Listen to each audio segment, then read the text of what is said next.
मन की दो वृत्तियां हैं, एक असत वृत्ति है, एक सत वृत्ति है। तो सत्संग से सत वृत्ति बढ़ती है और कुसंग से असत वृत्ति बढ़ती है। सत्संग सुना तो सतवृत्ति से मन निर्णय करने लगा, संकल्प बनाने लगा कि हम धाम वास करें, नाम जप करें, प्रभु के बने। पर पूर्व संस्कारवश असत वृत्तियां भी हैं और उनको नष्ट होना पड़ेगा, तो वो घबरा रहे हैं।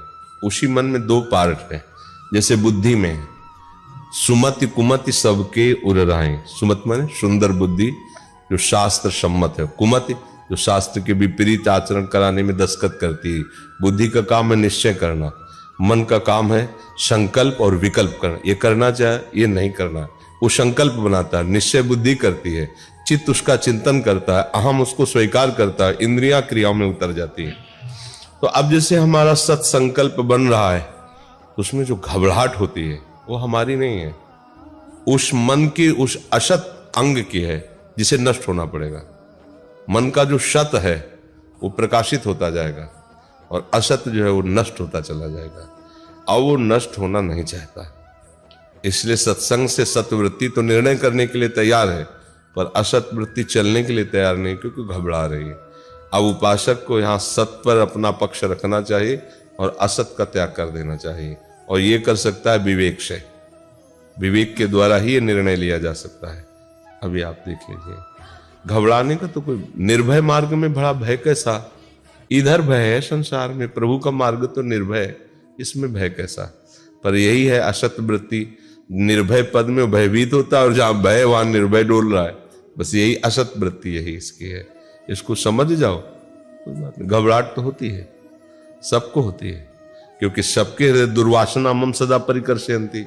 अब मन को जो खुराक मिल रही थी अनंत जन्मों से, वो जीवित था, अब वो मरेगा, तो मरना कहाँ कोई चाहता है, तो मन मरना नहीं चाहता, और सतवृत्ति में मन को मारा जाता है। मन ही मार तनहार के वृंदावन में गाज, मन को मारना पड़ेगा। अब इसके लिए तो तैयारी करनी पड़ेगी ना। अब जो आर्मी में भर्ती होना तो गोली खाने का भी हिम्मत रखनी पड़ेगी।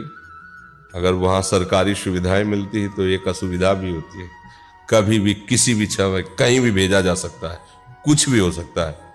लाखों लोग भर्ती हैं, सैनिक है ना, लाखों है ना, कायर थोड़ी जा सकते हैं उसमें।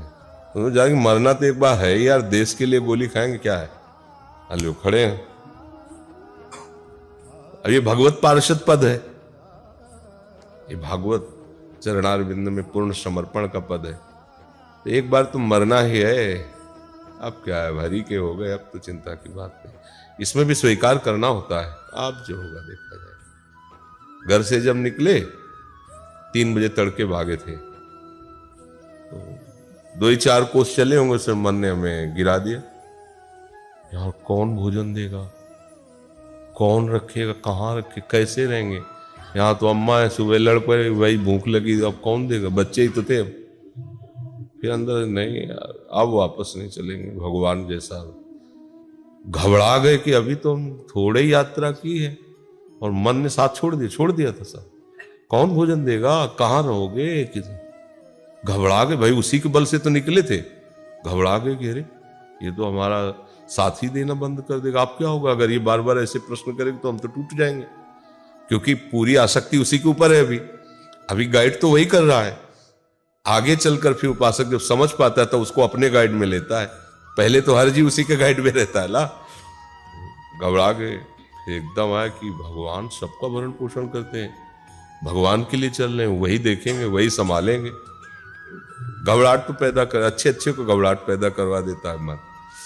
मन मरना नहीं चाहता, जिसने मन को मार लिया वही महात्मा है, और जिसने मन के अधीन आचरण किए वही दुरात्मा हो जाता है। बस अंतर यही है, मन के अधीन आचरण करने वाला ही दुरात्मा हो जाता है, और मन को अधीन करके चलने वाला महात्मा हो जाता है।